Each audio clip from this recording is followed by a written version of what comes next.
powerful anti-establishment wave is building up against the DMK. On the one hand, they accept Periyar, who abused all that the Tamil stood for. On the other hand, they want Tamil also. In that, how are you going to answer? If you go deep into Tamil, it has everything to do with BJP. What do you think of actor Vijay's entry into Tamil Nadu politics? What happened to Vaiko can happen to Vijay.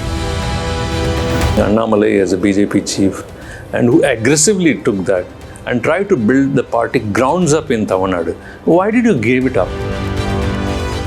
Hello and welcome to the special interview. I have with me a very special guest, Mr. S Gurumurthy, who's he's man of many parts. He's a chartered accountant. He's also on the board of RBI. He's an ideologue of RSS. Yeah, RSS doesn't call me an ideologue. But yeah, generally people know you as ideologue of RSS. And he's also an author, writer, investigative journalist, and also currently the editor of Tuklak, a very sharp political magazine. Welcome to the Federal, Mr. Gurumurthy. Now, first off, I directly want to ask you about something which is happening in our neighborhood. Let's start from what happened in Sri Lanka, followed by a similar thing in Bangladesh, and now you've seen what has happened in Nepal. So there is a student unrest which is going on. It has resulted in, turning up the entire political atmosphere there and turning out the regime. How do you view this? And what are the lessons for India, if there is any? I don't think lessons for India is not something which is important. It is lessons for them from India is important. See, not all countries are mature for democracy.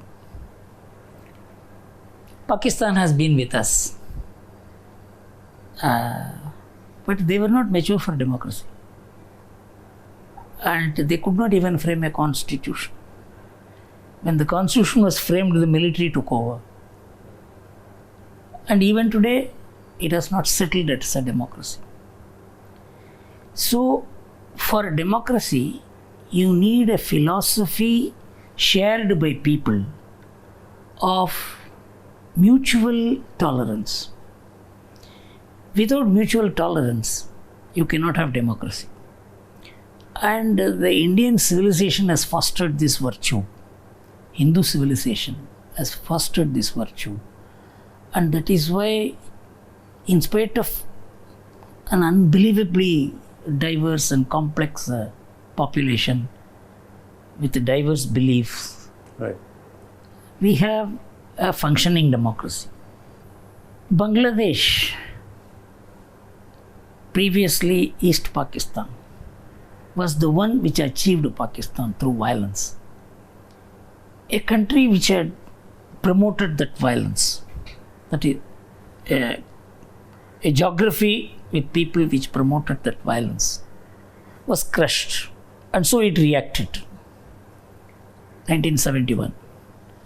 Then it could have become a democracy had Mujibur Rahman not turned virtually a dictator. A popular man need not become a dictator, but he became a dictator because he felt the whole enmity will attack him. So it also depends upon mature leadership to guide a nation into democracy. It did not happen either in Pakistan or in Bangladesh. Take Nepal. Nepal was a kingdom. And whether Nepal could be a nation by itself is a big question mark. In fact, Nepal wanted to be part of India. Sri Lanka wanted to be part of India. But given the problems which this country faced, Jawaharlal Nehru probably took the decision, why should we take additional geographies and additional people? But the relationship between India and Nepal was so deep and, historically and religiously and culturally. When the kingdom gave way, China entered Nepal. That was the first destabilizing phenomenon. It has never recovered from that. The society is split. So these are all not really mature for democracy. Yeah, but there is one underlying factor in all of this, whether it is Sri Lanka or even Bangladesh, and now it's very particular in the case of Nepal, is economy. See, the biggest thing, what is happening is the inequality. For instance, top 1% of its population pockets 13.4% of its income. Wealth inequality is much worse. The top 1% holds 25%, the bottom half only 4%. In some way, if you look at India, of course, you said that we need to look at India from a different perspective. In India, richest 1% owns 40% of nation's wealth and 22% of national income. The unemployment rate here remains high. The government's, the June periodic labor force survey says it's gone up by 5.56%. A month before it was 5.1. But then the Center for Monitoring Indian Economy, CMI, puts it at 7%. So there is an unemployment also here. So there are issues here as well. And the government of India is managing very well. One reason it manages is through the free ration it gives to 80 crore people. I mean, this is one very important factor. Other countries may not be able to do, but India does it. The question is, the economy is very important. And how do you see that? And do you think what we are doing is sustainable? You are drawing me into a much larger discussion. There are only 3 economic models which I know of as someone who has studied economic history and economic models. One is the capitalist model, which accumulates not only money but also knowledge as the dominant wealth creating force. That is represented by stock market and stock values and so on. Piketty wrote about it in great detail, this wealth shift and all that. But my own view is that given the capitalist model, the statistics is not the issue. Ultimately, whether the country is able to lift people out of poverty is the most important issue. First most important issue. In a way, we have tackled it very well in the last decade. Redistribution of economic power is a very, very far-sighted measure which you can achieve only gradually by spread of education, by spread of knowledge. So it is not physical distribution of wealth. This is one thing we have to understand. Communism accumulates all wealth in the hands of one state and say it is your representative. If it is health, it is your wealth. That also didn't measure up properly. The third alternative is the Indian alternative. The local people largely manage their resources and their opportunities. This was the model which even Karl Marx commented in 1853 and said that there is very little exploitation because there is the distance between the producer and the consumer is very little because it is all within the same village. When you create a large economy with the distance between the producer and the consumer, the problem of distribution of wealth does arise. So my feeling is that we have managed it is much better than even a country like America. Any other country. Maybe Japan has managed it much better than us. But in every country this problem is there. But it is not statistics alone which can make comparison. This is what Amartya Sen said, for which he got the Nobel Prize. That China had some 3 crore people dying of that great famine, Great Leap Forward.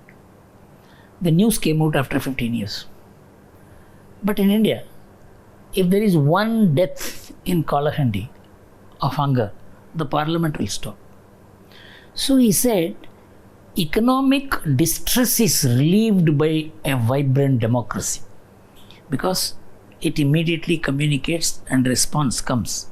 That is where Indian economy is supported by a vibrant democracy, parliament, media. So, a crisis-like situation will not emerge in a democracy, but it cannot be purely an electoral democracy. It has also to be a civilizational democracy. So, my feeling is to say that to compare figures of employment, unemployment here, unemployment there, this will not in a way appropriate for India, in my view.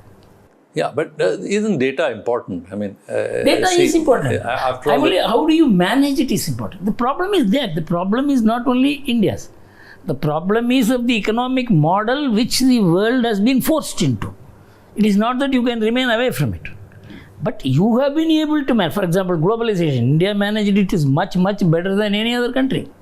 So my feeling is that you cannot compare statistics in one place with statistics. For example, in India, family is one of the most important factors that distributes income, opportunities. Remove family, there will be no India. Remove communities, there is no India. So we don't look at economics from cultural and social perspective. We have a social capital. No, that is true. So the family comes to ultimate help in terms of what I am distress. saying is not ultimate help. That is the primary help. Family educates a person. In America, it doesn't do it. So we have to compare how economic opportunities are shared through relationship. They are contract-based societies. We are a relation-based society. We have recognized the relationship in politics. Even the recognition of the fact that we are a caste-based society in politics is recognizing the relation-based society. So we need a much deeper look into India before you compare India with any other country. Yeah, no, I'm not. I'm even saying within looking at own India, one factor which this government takes pride in the fact that we are the 4th largest economy in the world, and soon will be 3rd in terms of GDP. But if you closely look at the underlying, the fast moving indicators, they don't seem to be adding up to what we are saying as a larger picture. So for instance, like I pointed out, unemployment rate, even manufacturing, there are many things which are trying to improve over the years. There have been a lot of attempts made by this government to kickstart that. I think one of the corporate rates have been really cut, a lot of incentives given. For middle class, the finance minister cut the income tax rates in the budget. Currently, she has done GST reforms so that there is more money in the hands of people. So they are doing all these things. But yet, the changes which should have come isn't, it's perhaps taking time or it hasn't come yet. So how do you see that? See, actually, this is a subject which I have studied in depth and written about it. And that has also benefited the government policies. India is sustained by some 70 million micro enterprises. True. That is the springboard of entrepreneurship. India has always been an entrepreneurial economy. It will succeed only as an entrepreneurial economy. It is a self-employing economy. Transforming India into an employer-employee economy started during the colonial period. It was powered during the socialist regime. It was not reversed through globalization and liberalization, but the Indian society decided to pursue self-employment.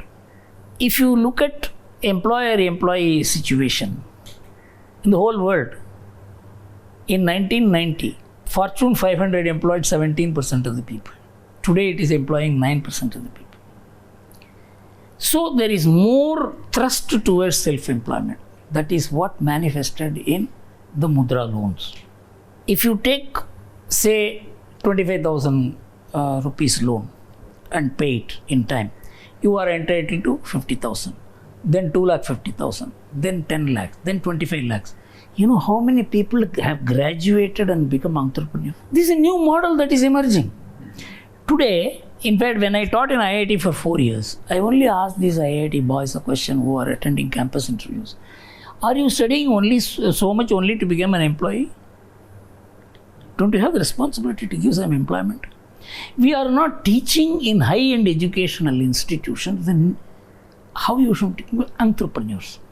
The unemployment rate is nil among people who are not educated. it is about 0.5% among people who are 10th standard.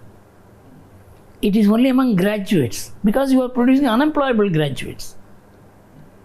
What will you do with a BA history? What will you do with a BA philosophy?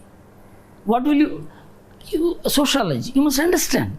See, they were all subjects of academic interest at one point in time. In a market economy, these are not subjects of interest.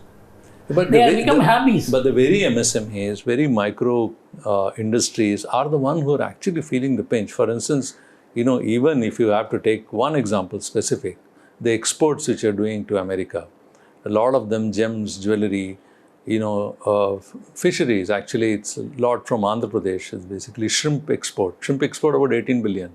Gems and jewelry about 10 to 12 billion. All these things are actually very badly affected. The other one which industry led, which are basically PC, printed circuit boards and other electronic equipments, which are again 17 to 18 billion dollars, which we're exporting, leave alone this telecom and other equipments, which they are not touching because their phones are getting assembled here. These sectors are all affected, but then there are other micro sectors and other MSMEs. They're also actually unable to come out of this. Let us divide it into two parts. We were discussing about the structure of the Indian economy. Yeah. And how the Indian economy is getting rebuilt bottom upwards. I am personally experiencing it, observing it, studying it. And the direct connect between the state and the society, which are never there, which was achieved with the Jan Dhan scheme. There is absolutely no leak, money goes to the people. I'm only saying how issues are being handled. These were all not there 15 years back. So the structure of the Indian economy shows tremendous alignment between the society, the state, and even the market. This is on the one part, on the structure. For example, the problem has come now, Trump's duties. There are two elements to Trump's duties. One is 25% basic duty, which he has levied to negotiate how much you will reduce. That he has done for friends and foes alike. That is not something special for India. But his 25% duty, we all know why he put that 25% duty is now discussed even in America. Having done that, he doesn't know how to go back.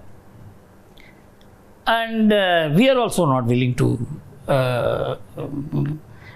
understand one thing, the shift in the geopolitical stance, power of India, if I can use the word power.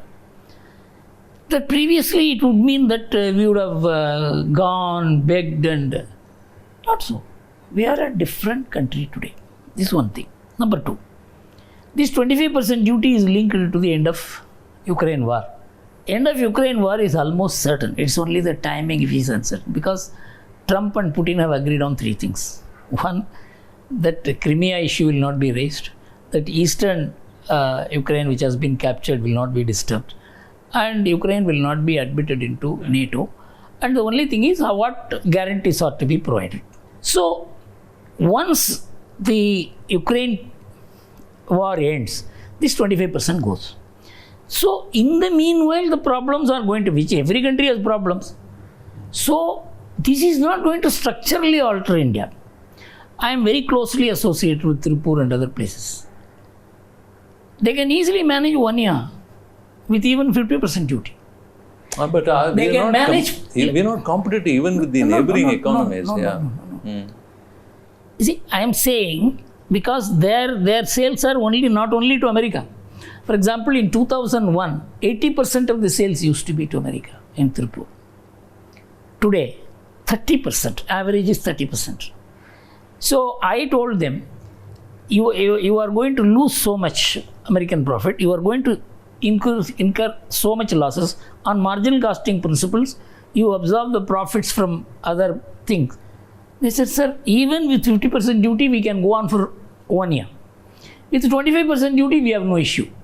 Because the MFN facilities the other countries were enjoying, that was giving an advantage over us. And now, after the duty that has been negotiated with Vietnam or South Korea or Bangladesh, even with 25% duty, we are competitive. See, the question is, a temporary issue like this, over which you and me have no control, that the government should handle by policies, which is already doing. In fact, this is after all a week or 10 days old. So my feeling is you should keep it aside and talk about Indian economy. My feeling is it is not going to be shaken by the American stance, because we are not so much invested in America as Japan is, or South Korea is, or Taiwan is, or other East European countries. We are less invested in America. Actually, America is more invested in us in that sense. No, that is true. Geopolitically, they need us much more than what it is. Even and then financially. There are two things. I don't think India ever actually went cringing to US. We always have stood up. No, there is a difference. Yeah. We were always, don't think only about the government. Business, professionals, media, public opinion. No. The sense of fear that India had for America is not there today. Yeah. So what would be your prescription? The one way is that you diversify, you go to other countries, like I think we're trying to negotiate with Europe, other southern countries, more South-South cooperation, one way. We're also making more indigenous. But then you still need a lot of technology, you still need a lot of foreign exchange, and you still need America. So what would be your prescription? What is that they should be doing?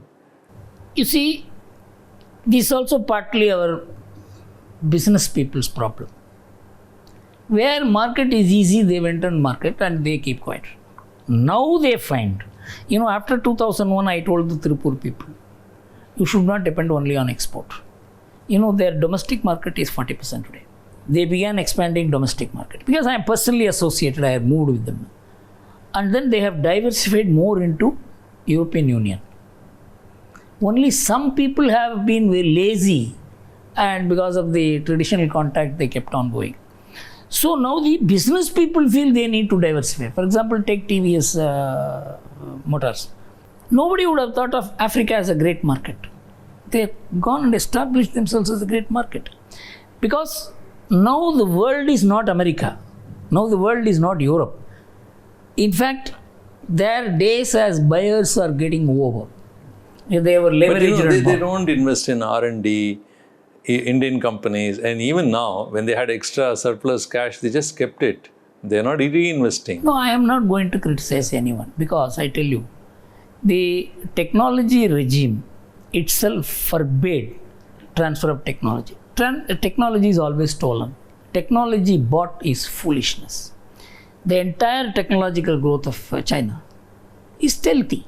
In fact, I recollect an article which I read in the Foreign Affairs magazine. It is comparing Thailand with Japan. The Japanese say, Thai people think that technology will fall from the heaven. You have to go out and steal it. This is how it happens. But after WTO, the whole thing, this licensing, this, that and the other, the collapse of the WTO will ensure faster spread of technologies. Because technology is innovation and it is an individual's property. So my feeling is the whole structure of the global economy is going to change so fast and unbelievably fast. The technology growth will depend upon an individual more than an institution. Now the institution is grabbing all the technology rights. Now the individuals are going to market their technology. They will sell themselves. They will sell their technologies. It's not, you see the kind of developments that have taken place, whether it's in AI or anything, it's not institutional, it's individual. Now, I think let's turn from economy to politics, and let me briefly touch upon Tamil Nadu, since we are here in Tamil Nadu. Then we can actually discuss other national politics too. 2026, Tamil Nadu is facing elections. How do you view the prospects of BJP here? See, I don't... I'm saying this in the context of AIADMK, which seems to be kind of in a flux right now. There are leaders who are going out, there are others who are talking about it. And BJP has struck an alliance with them. So how do you view the whole situation right now? See, the other day I gave an interview to a Tamil channel where I mentioned the situation today is not going to be the situation before the elections. In fact, most people are so stressed They have started the campaign 8 months ahead of the elections. I say, I wrote in Tughlaq that what you say will be forgotten the next 2 months. You know... But it's a BJP which has actually made everybody... I'll tell you. See, the BJP, that it is a factor today itself is important. Previously, it was no factor. First.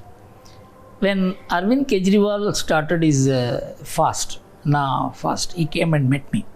He said, Sri Ravi Shankar and Ramdev had asked me to meet you. So he said, how did the Indian Express carry on the Bofors campaigns for 3 years and kept it on the front page of newspapers? Because I am starting the agitation now in 2011. The election is 2014. How to do it? I said, this cannot be done. And how it happened? He said, it cannot be done only by one force, the media. You require to keep the opposition with you. It has to be an all-round struggle. It has to be inside the parliament, it has to be outside, it has to be in the media. He was not willing to associate opposition parties. I said, if you can't, because they are also corrupt. I said, okay, you have to replace the corrupt ruling party only through corrupt opposition parties. In a democracy, you have no alternative. The idea, how to keep for 3 years the issue burning. It was possible in 1987. It is not possible today because of television media destroys all issues in a matter of 1 month. So, to say that this situation is going to continue till the election itself doesn't understand the paradigm shift that has taken place. My feeling is 2026 election is going to be either DMK or those who can win against the DMK. There is not going to be, like it happened in 1996. Vaiko took away half the DMK. Everybody thought Karunanidhi was over. But whether it is DMK or ADMK issue came, Vaiko became zero. So a very powerful anti-establishment wave is building up against the DMK, as I am seeing it. The DMK doesn't have the intellectual wherewithal to counter it, except money. That's not sufficient. Money can shift to 2 or 3% votes. It cannot shift 20% votes. So my feeling is it all depends upon how ultimately in 1989 everybody came together. VP Singh, CPM, BJP all came together because they saw the possibility of defeating Rajiv Gandhi. Once that option arises, the picture will completely change. My feeling is, how is the BJP and ADMK going to build this anti-establishment wave, even though both may not fully trust each other, is the issue. I think in a way Annamalai has also given that answer. He's saying the politics is not yet set against DMK. That is the right thing to do. He is saying that. Particularly because the news value of whatever is happening becoming obsolete. So soon as the election is not there, the issue is gone. But then I want to ask a much larger question, what BJP is trying to do in Tamil Nadu. And I must give full marks for trying. And I think this is one thing which others should also learn, especially Congress party, I believe, that BJP doesn't, it doggedly pursues. There are many things in the past decade or so you have tried. The BJP and its other partners tried social engineering, political religious events like, Ganesh Chaturthi, Visarjan, Vel Yatra, picking up Tamil identity, taking Sengol to parliament, trying to connect north and south, Sangamam, Kashi Sangamam, also trying to, Gangai Konda Sholapuram, recently PM went. There are a lot of attempts constantly being made, constantly there is a connect which is attempting to in a way probably to shed the thing that, it's a North Indian party, all those things, the Dravidianism, to do many things, BJP constantly keep trying everything. I think of all the things, one issue which probably, in my view, got you some traction was making Annamalai as a BJP chief, and who aggressively took that and tried to build the party grounds up in Tamil Nadu. Why did you give it up? And then why you reverse back to an alliance party? Is it because you're not confident about yourself, or you're trying to play a short game? You don't want to wait for the longer one. You want quick results. What is the hurry? You see, you look at the BJP way of doing things in other places. Take for example Maharashtra, where the BJP was a junior partner of the Shiv Sena. The tail became head. No, it built itself up. It's not that the BJP suddenly became... No, not overnight. Overnight. In Tamil Nadu, they will... You see, the BJP there also, because of the RSS, had a Brahminical face. Maharashtra and Tamil Nadu are famous for anti-Brahmin politics. So to overcome that, it took 20 years in Maharashtra. And to make a Brahmin a Prime Minister, Chief Minister in Maharashtra is a miracle. So to that extent, the polity has been shifted. Means a very hard basic work has been done. In Tamil Nadu also, you need to do more and not less work. So the BJP realized maybe Annamalai was moving too fast. Too fast for his own or BJP's collective good. So it is better that we don't project the BJP and Annamalai so much that ultimately our idea of staying and becoming the main force is in a way impeded. So I think they took the right decision. And Annamalai also fell in line with that. It's not that Annamalai was unhappy or anything like that. He also understood that there is a strategy. So 26 is what's not BJP's target. Possibly, but still his momentum had reached a certain tipping point, isn't it? He did display in 2024 elections that he could increase your vote share, but you thought that, on its own BJP couldn't have carried it. You need an alliance. That I tell you, because of the socio-political and historical reasons of 100 years of hatred against North, hatred against Hindi, hatred against Aryans, it has gone very deep. Tamil Nadu is melting for two reasons. Basically, because the BJP will be in a position to do it, which I also explained in some interviews. That till 1965, the DMK never accepted Tamil. It never accepted Tirukkural. It never accepted Tamil as a great language. It is only because of the anti-DMK movement. Till then, it only pursued the original Dravidian theory. That Dravidianism was a racial philosophy. It has no racial concept. It has no ideology. It is like black, white, yellow. But when they gave up the Dravidian, because Periyar said very clearly, if you go near Tamil, it is Sanatana Dharma. So he called Tamil as a barbaric language, literature barbaric, Tirukkural, a human stool kept on a golden plate. All this was accepted by the DMK from 1948-49 when it was formed till 1963. 220 books Annadurai wrote. Not a single book on Tamil literature or Tirukkural. The first writing of Karunanidhi on Tirukkural came in 1996. They all became convert to Tamil pride later. All this is now going to be put out in the public domain. Yeah. So I heard your interview on this and, your formulation on Tamil identity. You see, the thing is that you also said that actually they have stolen, the DMK has stolen Tamil identity. Tamil identity. But, I would turn your attention that you said, it was Congress which actually tried to do some basic work those days. No, Congress failed to do the work. After initial, that's one leader you said, Kamarajar. I said, no. I said Tamil scholars were nationalists. All the Tamil scholars, 19th and 20th century, first half were nationalists. The Congress never realized the Tamil aspirations and the Tamil sentiments. But that nationalism was inclusive, wasn't it? But you must give special place to Tamils. For example, you did not even change the name Tamil Nadu. So soon I should have done. You see, these are all symbolic connect with the people, which they never did. The Congress, because it was a mighty All India party, Prime Minister, ministers, this, that, they didn't pay attention to these regional aspirations.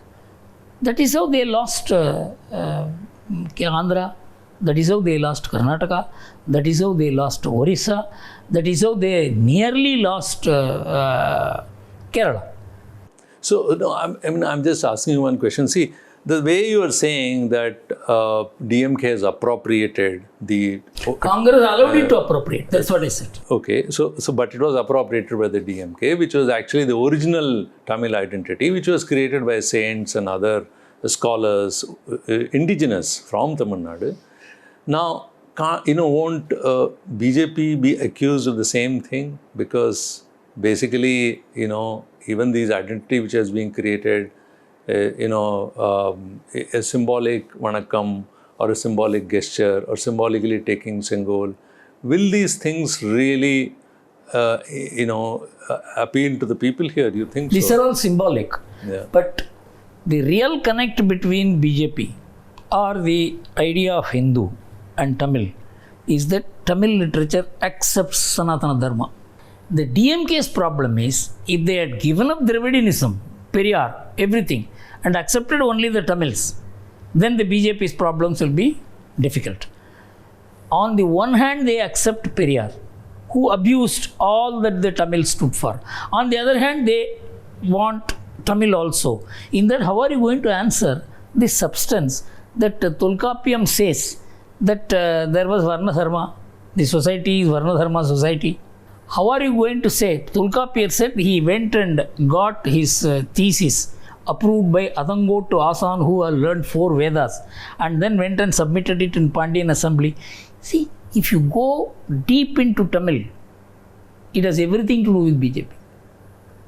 So, this debate is not going to be helpful to the DMK. It will be helpful to the BJP. At what point the DMK will avoid the debate is the more important thing. See, I'm not getting into this because you are a scholar, you know much more than me. I won't get into that. But, obviously the context in which you're looking at could be different from others. So, it's a bit controversial issue.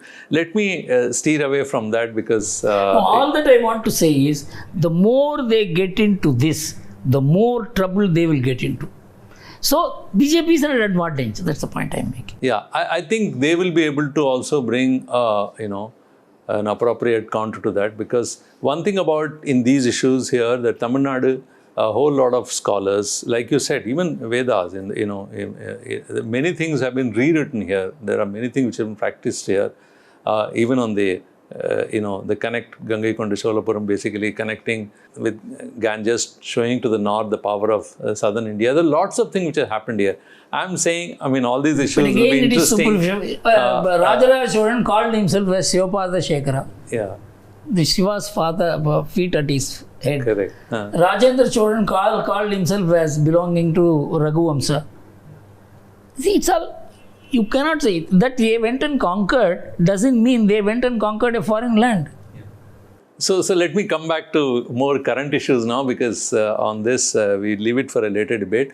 What do you think of actor Vijay's entry into Tamil Nadu politics? You see, earlier you were very keen on bringing Rajinikanth, which didn't work for various reasons. But, as a popular appeal, actor Vijay's appeal is also very strong. I do agree with the other formulation, which I also been telling people, that it's not like MGR. You cannot compare. It's not like other leaders in the past. They have a political grounding, a long-lasting, and then only they entered. He hasn't any. But even then, if you look at the crowd which gathered, I don't know whether it's just a crowd or it can be turned, but there seems to be among younger generation a huge appeal for Vijay. That's what it appears superficially as of now. How do you read it? How do you read the situation? See, I have been observing Tamil politics, particularly when MGR entered the political scene.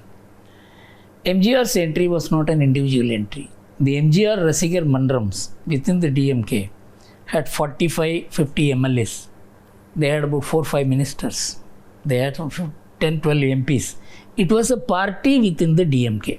So it came out. It had a structure, it had a hierarchy, it had a district secretaries were there. So the DMK actually became 2. It's not that MGR came and... So MGR is no example to anyone, and he was an unparalleled fellow. So leave aside that. So if you look at the next person who tried it very vigorously, it is Vijay Kant. In fact, I still remember when I came from Mailam after some prarthana for the family, 8 hours we waited till Vijay Kant crowd which was coming back from the city crossed. He just shook. So far as Vijay is concerned, so far Rajani I will come. Contrary to the popular impression, I wanted Rajani to come into politics. I was actually saying how difficult it is. I said he wanted to come into politics, it was my duty to support it. But to say, in fact, the entire Tamil Nadu was thinking that I was drawing him into politics. No.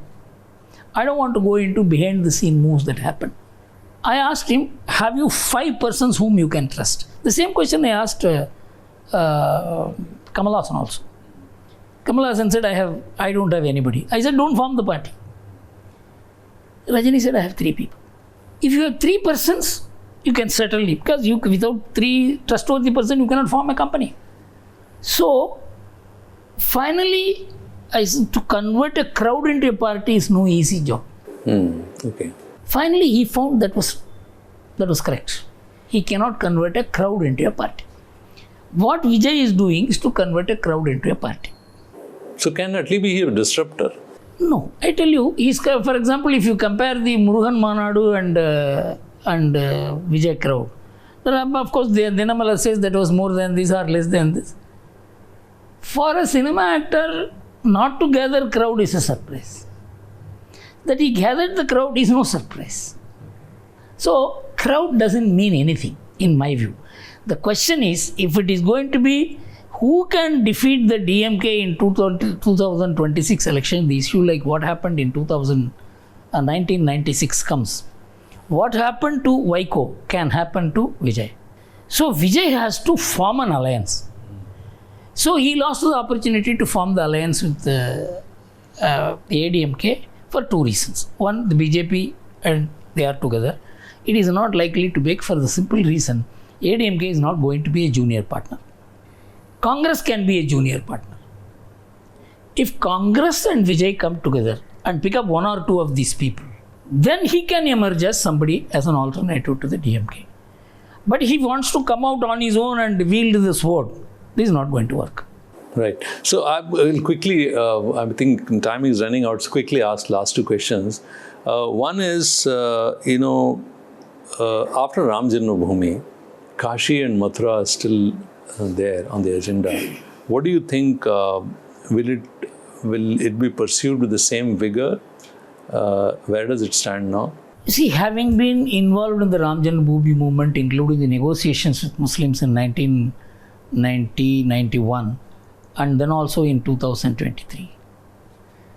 At that time, the Muslims were actually willing to give up. I know K.K. Mohammed of Kerala, he has written on it in detail. It is the leftists who prevented it. Ram Janmabhoomi movement would have been solved in 1990. They said, don't give it up. Don't give it up. For Muslims, these are not very sacred or important places. The Muslim opinion itself is why have problems. Then it is not something sacred for us. You see, this Jnanvapi Masjid, in the whole week, 300 people do namaz there. I have not seen Muslims doing namaz in the Mathura mosque at all. So these are all the secular support, that is the vote bank support, had kept the fringe elements in the Muslim community to convert it into issues of religious battle. There won't be any movement like the Ram Janmabhoomi movement, I can tell you that. Even the Hindus will not be interested in it. But there can be a negotiated settlement. In Mathura, there is already a court proceeding which says that over the next 50 years, they will not do reconstruction or anything like that, allow the whole thing to dissipate. So I think it can be a settlement which could have taken place in Ram Janmabhoomi in 1990 and was prevented. If such an opportunity comes for settlement, I don't think any party can today tell the Muslims don't settle. So you think both for Kashi and Mathura, this is a possibility? Other things are not important for Hindus. Okay. See, the other thing is today, Sarsang Chalak of RSS has turned 75, Mohan Bhagwat, and everybody has greeted him on this. Even Prime Minister has written a piece. So I think most probably he'll step down after probably Vijay Dashami. I don't know about it, what finally the thing is. What is the transition, how it takes place in RSS? You see, in RSS generally, the Sarsanga Chalak decides how long he will continue. But of course, he consults the team. The 75-year rule which came into the RSS is because it's a youthful organization. And those who are its leaders should be seen to be capable of working, moving around. At that time, some leaders were not in a position to do it. They were physically very weak. So the rule was framed only for RSS. This I knew because I was very much part of the discussions that took place. So far as Mohan Bhagwat is concerned, he may like to withdraw, retire, but the team must also agree. I think he has also hinted that somewhere. Yeah, he's... So, I look at Mohan Bhagwat in a different way. You see, the challenge he faced, that one of the Swayamsevaks became a global leader with such a towering, imposing personality. And he achieved all that the RSS wanted. Everybody in the RSS looked up to him. But still, he maintained the stature of the Sarsanga Chalak and the identity of the organization. This is a miracle. Reason is, RSS did not make itself dependent on the state power, which Sarva Seva Sangh did. So you don't agree to the theory that in 2024 election, RSS did not enthusiastically participate. It's always it is said whenever the BJP loses somewhere, the RSS did not work.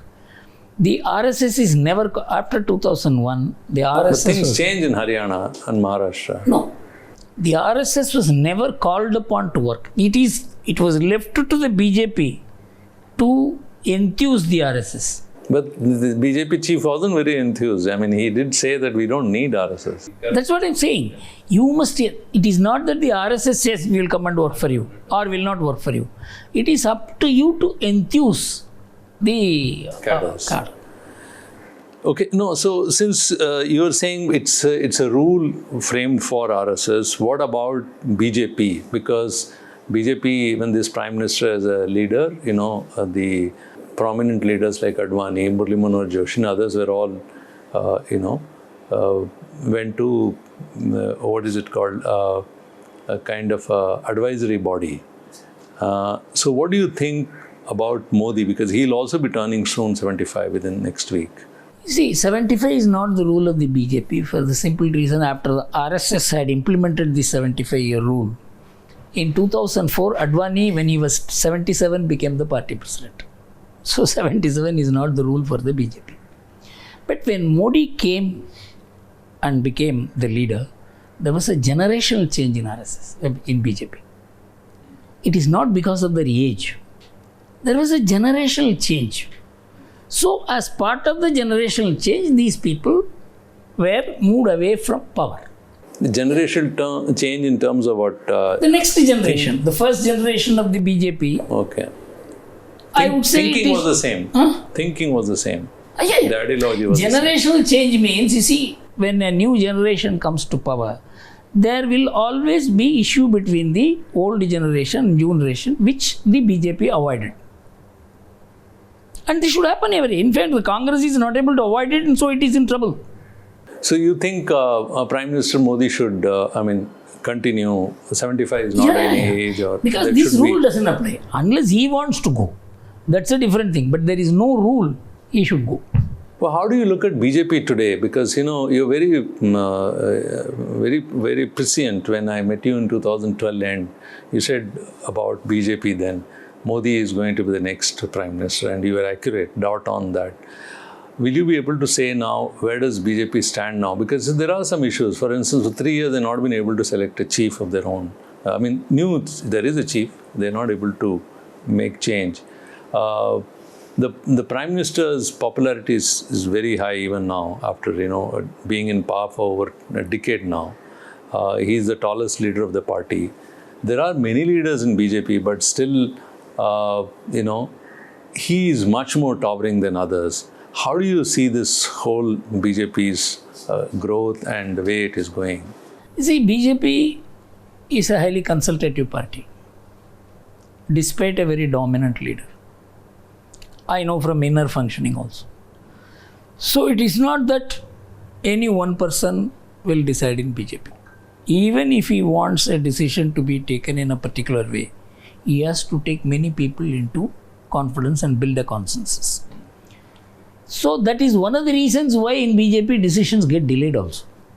Delay doesn't mean confusion. Delay means also that the consensus building is yet to be done. When they have too many things to do. BJP in opposition would have done it faster than the BJP in power because they have too many things to handle. So it is not that they are not able to do it. They said we will do it after some time. Let us wait. We have other things to handle. And in the choice of a prime ministerial candidate, obviously the RSS will also be involved. In two matters, there is consultation between the RSS and the BJP. One is the choice of president, the other is the choice of the prime minister, in which consultations go on. The only link between the RSS and the BJP is that the RSS appoints the general secretary, who is always an RSS pracharak. This is actually the link between the RSS and the BJP. Because the RSS does not depend on the state power or the BJP being in power and maintains a distinct identity, it has its own way of functioning. Don't call the ministers to preside over its functions and try to promote the organization through state power. The RSS is able to hold on its own. This is actually a lesson for many socio-political movements. So my feeling is this is not going to be an issue. At an appropriate time, all will sit together and say he is the best person. Yeah. That's how it happened in case of Modi also. Okay. One last question. I'll end here. How do you view Bihar elections and how do you view this whole issue of SIR, Special Intensive Review, which, you see it only as electoral purification, as they call, changing, improving the electoral roll by, various prescribed changes, or you think it's a part of the bigger demographic mission, which the Prime Minister indicated in the Independence Day speech? Demographic mission, which the Prime Minister indicated, cannot be achieved through SIR.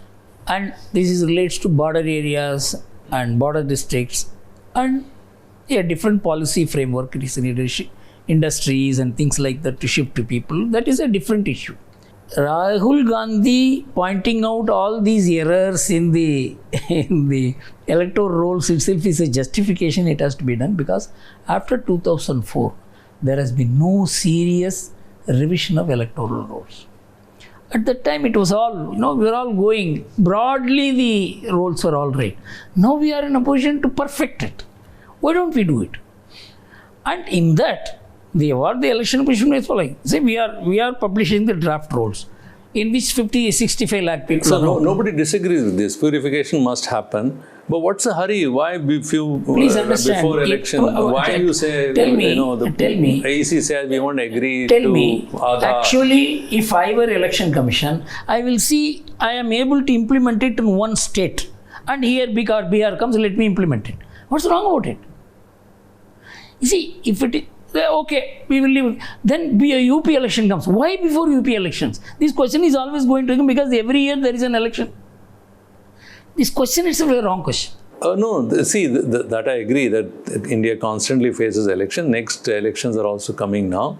But then it just ended, in 2024 election. They had done a summary review before the electoral summary reviews have been done every 1 year, 2 years before the election.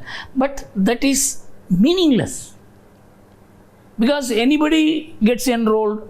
You see, when I was working in political parties, when I was in the Congress, we used to go from house to house to see whether the voters are there, who is dead, who is not.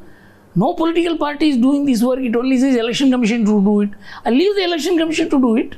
Now, if 65 lakh people are out. Yeah, even Supreme Court has pointed out that parties are not working. That is how democracies function.